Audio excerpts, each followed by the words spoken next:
नमस्कार, मैं अनुराग। ना इस्तीफा दूंगा, ना ही स्वैच्छिक रिटायरमेंट लूंगा। मेरा पक्ष नहीं सुना गया। नकदी और जले नोट मामले में घिरे जस्टिस वर्मा ने ये अब साफ कर दिया है कि वह किसी भी हाल में इस्तीफा देने नहीं जा रहे हैं। यह जवाब उन्होंने सीजेआई को भी भेज दिया है। नई दिल्ली स्थित अपने आवास से जले हुए नोट मिलने के बाद के उठे विवाद के बाद से जस्टिस यशवंत वर्मा पर इस्तीफा देने या स्वैच्छिक सेवानिवृत्ति लेने का दबाव लगातार डाला जा रहा है, लेकिन उन्होंने इसे खारिज कर दिया है। उन्होंने पूर्व सीजेआई को अपने लिखे पत्र में इस पूरी प्रक्रिया को मूल रूप से अन्यायपूर्ण बताया था और कहा था कि उन्हें अपनी बात रखने का मौका नहीं दिया गया है। एक रिपोर्ट के मुताबिक 6 मई 2025 को लिखे गए अपने पत्र में जस्टिस वर्मा ने तत्कालीन सीजेआई खन्ना के 4 मई के उस पत्र को खारिज कर दिया था, जिसमें उन्हें पद छोड़ने की सलाह दी गई थी। जस्टिस वर्मा ने लिखा, इस सलाह को स्वीकार करना ऐसा होगा जैसे मैं एक ऐसे फैसले को स्वीकार कर लूं जो पूरी तरह अनुचित है और जिसमें मुझे अपना पक्ष रखने तक का अवसर नहीं दिया गया है। जस्टिस वर्मा ने यह भी कहा था कि उन्हें समिति की रिपोर्ट मिलते ही केवल 48 घंटे में जीवन को बदल देने वाला फैसला लेने को कहा गया, जो न केवल अनुचित है बल्कि न्यायिक प्रक्रिया के मानकों का उल्लंघन भी है। बता दें कि यह पूरा विवाद तब शुरू हुआ जब दिल्ली में स्थित जस्टिस वर्मा के आवास के आउट हाउस में जली हुई करेंसी नोटों के मिलने की खबर सामने आई थी। इस पर पूरे देश भर में बवाल मचा था। अखबारों में इसको प्रमुख स्थान दिया गया था। इस पर तत्कालीन सीजेआई इसने एक 3 सदस्यीय जांच समिति गठित की थी। समिति ने अपनी जांच में उन्हें दोषी मानते हुए दोषी पाया था। हालांकि जस्टिस वर्मा का कहना है कि उन्हें आरोपों की जानकारी देने और अपना पक्ष रखने का मौका तक नहीं दिया गया। उन्होंने पूरी प्रक्रिया की पुनर्समीक्षा और पुनर्विचार करने की मांग की थी। यह मामला अब न्यायपालिका की आंतरिक जांच प्रक्रियाओं की पारदर्शिता और निष्पक्षता पर गंभीर सवाल खड़ा कर रहा है। कैश कांड मामले में जस्टिस वर्मा के खिलाफ केंद्र सरकार संसद में महाभियोग प्रस्ताव लाने पर विचार कर रही है और 15 जुलाई के बाद शुरू होने वाले मानसून सत्र में यह प्रस्ताव लाया जा सकता है, इसकी संभावना जताई जा रही है। हालांकि सरकार अभी इस बात का इंतजार कर रही है कि जस्टिस वर्मा खुद इस्तीफा दे दें। जस्टिस यशवंत वर्मा के आवास पर स्टोर रूम से जले हुए कैश बरामदगी मामले में केंद्र सरकार ने बड़ा कदम उठाया है। महाभियोग की प्रक्रिया को लेकर अब सरकार ने विपक्षी दलों से बातचीत की रणनीति अपनाई है। संसद के मानसून सत्र में इस मुद्दे को उठाए जाने की पूरी संभावना है। ऐसे में केंद्र सरकार ने रणनीति बदली है और कहा जा रहा है कि महाभियोग प्रस्ताव तैयार किया गया है जो राज्यसभा में मानसून सत्र में पेश किया जा सकता है। संसदीय कार्य मंत्री किरेन रिजिजू को विपक्ष से बातचीत करने की जिम्मेवारी सौंपी गई है ताकि बहुमत सुनिश्चित किया जा सके। सरकार चाहती है कि विपक्ष भी एकजुटता के साथ इस प्रस्ताव का समर्थन करे, जिससे प्रक्रिया बिना अड़चन के आगे बढ़े। जानकारी के अनुसार गृह मंत्री अमित शाह ने इसी सिलसिले में कानून मंत्री अर्जुन मेघवाल, पीएम मोदी और जेपी नड्डा के साथ बैठकों का दौर भी शुरू कर दिया है। राज्यसभा के सभापति जगदीप धनखड़ से भी इस मामले में सलाह ली गई है। केंद्र सरकार चाहती है कि महाभियोग के लिए राजनीतिक सहमति बने। संसदीय कार्य मंत्री किरेन रिजिजू सहमति बनाने की जिम्मेवारी देख रहे हैं। उनका कहना है कि यह राजनीतिक मामला नहीं है, इसमें किसी भी तरह के मतभेद की जरूरत भी नहीं है। न्यायपालिका से जुड़ा यह एक गंभीर मसला है जिस पर सभी को एकजुट होकर फैसला करना चाहिए। करीब 1 महीने पहले ही पूर्व चीफ जस्टिस संजीव खन्ना ने जस्टिस वर्मा के खिलाफ आई रिपोर्ट को सौंपा था। इस मामले में एक्शन से पहले गृह मंत्री अमित शाह और कानून मंत्री अर्जुन राम मेघवाल ने पीएम नरेंद्र मोदी से मुलाकात की थी। इस मीटिंग में तय होना था कि आखिर कैसे महाभियोग की प्रक्रिया शुरू करें। इसके अलावा उपराष्ट्रपति जगदीप धनखड़ से भी भाजपा अध्यक्ष जेपी नड्डा और अमित शाह ने मुलाकात की थी। इन बैठकों के बाद रिजिजू ने विपक्ष के नेताओं से बात की है। राज्यसभा और लोकसभा में एनडीए का बहुमत है, लेकिन सरकार चाहती है कि मामले में सर्वसम्मति से ही फैसला किया जाए। केंद्र सरकार मानसून सेशन में ही महाभियोग प्रस्ताव लाना चाहती है। यही नहीं, कुछ नेताओं की राय यह भी है कि विशेष सत्र बुलाया जाए। इस सत्र के दौरान ही महाभियोग प्रस्ताव पर चर्चा हो और वोटिंग करा ली जाए। लोकसभा में प्रस्ताव लाने के लिए कम से कम 100 सांसदों का समर्थन जरूरी है। इसके अलावा 50 राज्यसभा सांसदों का भी समर्थन होना चाहिए। 14 मार्च को जस्टिस वर्मा के नई दिल्ली स्थित आवास पर बने स्टोर रूम में आग लग गई थी।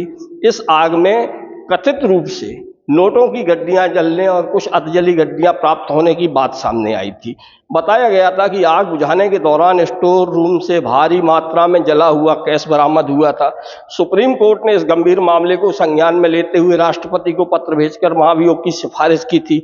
हालांकि जस्टिस वर्मा ने सभी आरोपों को साजिश करार देते हुए इस्तीफा देने से इनकार कर दिया है। जस्टिस वर्मा के लुटियंस दिल्ली स्थित घर में उनके घर के स्टोर रूम से 500-500 रुपए के जले नोटों के बंडलों से भरे बोरे मिलने की बात सामने आई थी। हालांकि वे नोट अब कहाँ हैं, इसका कहीं कोई प्रमाण नहीं है, जिसके बाद उन्हें इलाहाबाद हाई कोर्ट ट्रांसफर कर दिया गया था। 22 मार्च को इस मामले में तत्कालीन सीजेआई ने जांच समिति बनाई थी। कमेटी ने 3 मई को रिपोर्ट तैयार की और 4 मई को सीजेआई को अपनी रिपोर्ट सौंप दी थी। कमेटी ने जस्टिस वर्मा के खिलाफ आरोपों को सही पाया और उन्हें दोषी ठहराया था। कमेटी की रिपोर्ट मिलने के बाद सुप्रीम कोर्ट के तत्कालीन चीफ जस्टिस संजीव खन्ना ने जांच रिपोर्ट राष्ट्रपति द्रौपदी मुर्मू और प्रधानमंत्री नरेंद्र मोदी को भेजी थी। उन्होंने जस्टिस वर्मा के खिलाफ महाभियोग चलाने की सिफारिश की थी। हालांकि इस रिपोर्ट को सार्वजनिक नहीं किया गया था। एक आधिकारिक सूत्र ने कहा कि वर्मा के खिलाफ कार्रवाई की औपचारिक प्रक्रिया अभी शुरू नहीं हुई है। सूत्रों का यह भी कहना है कि वर्मा के खिलाफ कार्रवाई करने से पहले सरकार विपक्षी दलों को विश्वास में लेना चाहती है। इस तरह के मामलों को नजरअंदाज करना मुश्किल है। दिल्ली हाईकोर्ट के जस्टिस यशवंत वर्मा के सरकारी बंगले पर अधजले नोट मिलने के मामले में खुलासा हुआ था। सूत्रों के हवाले से यह भी पता चला था कि जिस स्टोर रूम में आग लगने के बाद जली नकदी मिली है वे जस्टिस वर्मा और उनके परिवार के कब्जे में था।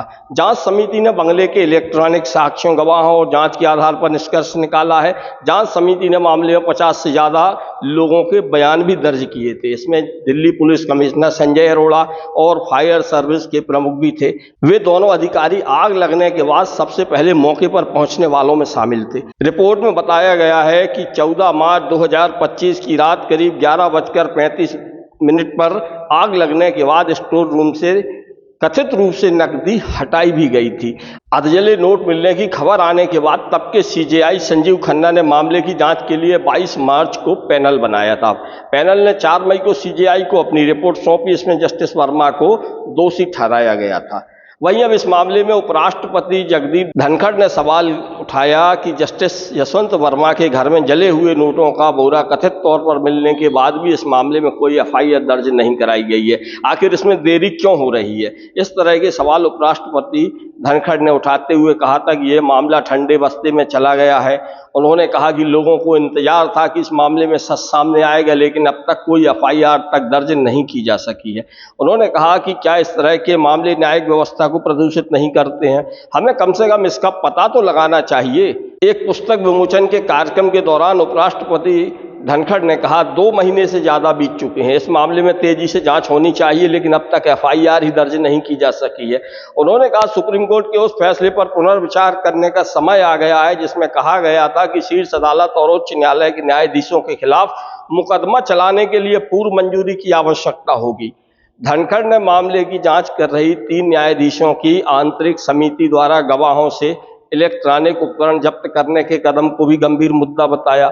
उन्होंने कहा ये अति गंभीर मुद्दा है, ऐसा कैसे किया जा सकता है? वर्ष 1999 का के वीरास्वामी बनाम भारत संघ मामला उच्चतम न्यायालय द्वारा दिया गया एक अहम निर्णय है, जो उच्च न्यायपालिका के न्यायाधीशों को भ्रष्टाचार रोधी कानूनों के दायरे में लाने से संबंधित है और न्यायिक स्वतंत्रता के महत्व को रेखांकित करता है। शीर्ष अदालत ने अपने फैसले में रेखांकित किया था कि न्यायाधीश वास्तव में भ्रष्टाचार निवारण अधिनियम के तहत लोक सेवक हैं, लेकिन उसने कहा कि किसी न्यायाधीश पर मुकदमा चलाने के लिए पूर्व मंजूरी की आवश्यकता होगी। धनखड़ ने कहा सच सामने आना जरूरी है, इसके लिए वैज्ञानिकों, फॉरेंसिक एक्सपर्ट्स को भी प्रयास करना चाहिए ताकि कुछ भी छिपा ना रहे।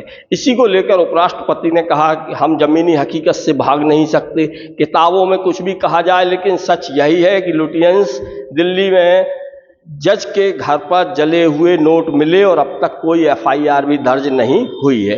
उन्होंने कहा कि यह देश कानून से चलता है, लोकतंत्र, अभिव्यक्ति, बातचीत और विश्वसनीयता से चलता है, लेकिन अगर कोई सोचता है कि वही सही है जो मैं कहता हूं तो यह अहंकार है। धनखड़ ने कहा, हम ऐसा तो कुछ नहीं कर सकते जो कि न्यायपालिका के सम्मान को धक्का दे। उन्होंने कहा, लोग और कुछ नहीं जानना चाहते, बस सच जानना चाहते हैं, क्योंकि लोगों को न्याय व्यवस्था पर भरोसा है। मुझे भी उम्मीद है कि पारदर्शिता और न्याय के साथ समझौता नहीं किया जाएगा। धनखड़ ने कहा, मार्च की उस रात जो कुछ हुआ उससे पूरे देश को चिंता हुई। दिल्ली हाईकोर्ट के पूर्व जस्टिस यशवंत वर्मा के घर में मिले कथित रूप से जले नोटों का मामला अब भी रहस्य बना हुआ है। 14 मार्च को वर्मा के घर में आग लगी थी। वहां से भारी मात्रा में कथित रूप से कैश मिलने की बात सामने आई थी। फायर ब्रिगेड की टीम के मुताबिक कुछ कैश जल गया था और कुछ सुरक्षित था। टीम ने जले और बिना जले कैश का वीडियो बनाया था, लेकिन कैश कांड की जांच कर रही हाई लेवल जुडिशियल पैनल ने सीजेआई जस्टिस खन्ना को बताया था कि उन्हें वहां से कोई कैश नहीं मिला। ऐसे में सवाल उठ रहा है कि आखिर वो कैश कहाँ गया, किसने गायब किया, या इस कैश कांड का मास्टरमाइंड कौन है। हाई लेवल जुडिशियल पैनल ने जस्टिस वर्मा के घर कैश कांड की रिपोर्ट सीजेआई जस्टिस खन्ना को सौंप दी थी। रिपोर्ट में बताया गया था कि नकदी के रहस्यमय ढंग से गायब होने के लिए जज के निजी स्टाफ पर शक है। पंजाब और हरियाणा के मुख्य न्यायाधीश शील नागू, हिमाचल प्रदेश के सीजे जीएस संधावालिया और कर्नाटक हाईकोर्ट की जस्टिस अनु शिवरामन इस जुडिशियल पैनल के सदस्य थे। पैनल ने जज के निजी सचिव और स्टाफ, उनके आवास पर तैनात सुरक्षा कर्मियों के साथ साथ दिल्ली हाईकोर्ट के तत्कालीन जज वर्मा के आधिकारिक आवास तुगलक क्रिसेंट बंगले में आग लगने की घटना पर फायर और पुलिस कर्मियों के भी बयान दर्ज किए थे। फायर ब्रिगेड टीम ने पैनल के सामने बयान दर्ज कराए थे।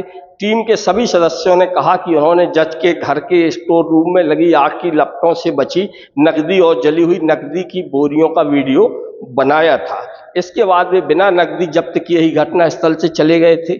दिल्ली पुलिस आयुक्त की सूचना पर दिल्ली हाईकोर्ट के चीफ जस्टिस डीके उपाध्याय के रजिस्ट्रार सह सचिव ने जस्टिस वर्मा के घर का निरीक्षण भी किया था। जस्टिस वर्मा के सचिव ने पूरे घटना स्थल का ब्यौरा दिया था। उन्हें उस कमरे में ले जाया गया जहां जला हुआ सामान और मलबा तो था, लेकिन वहां जली हुई या बिना जली नकदी का कोई निशान नहीं था। जांच पैनल ने पाया कि पुलिस ने फायर ब्रिगेड टीम को आग की सूचना दी थी। जज के आवास पर तैनात सुरक्षा कर्मियों ने पैनल को बताया कि जस्टिस वर्मा के निजी सचिव और निजी कर्मचारी वहीं रुके थे। पैनल का मानना है 15 मार्च की सुबह कमरे से नकदी गायब हो गई। आग लगने की जगह से सभी जले और बिना जले नोटों को गायब कर दिया गया है।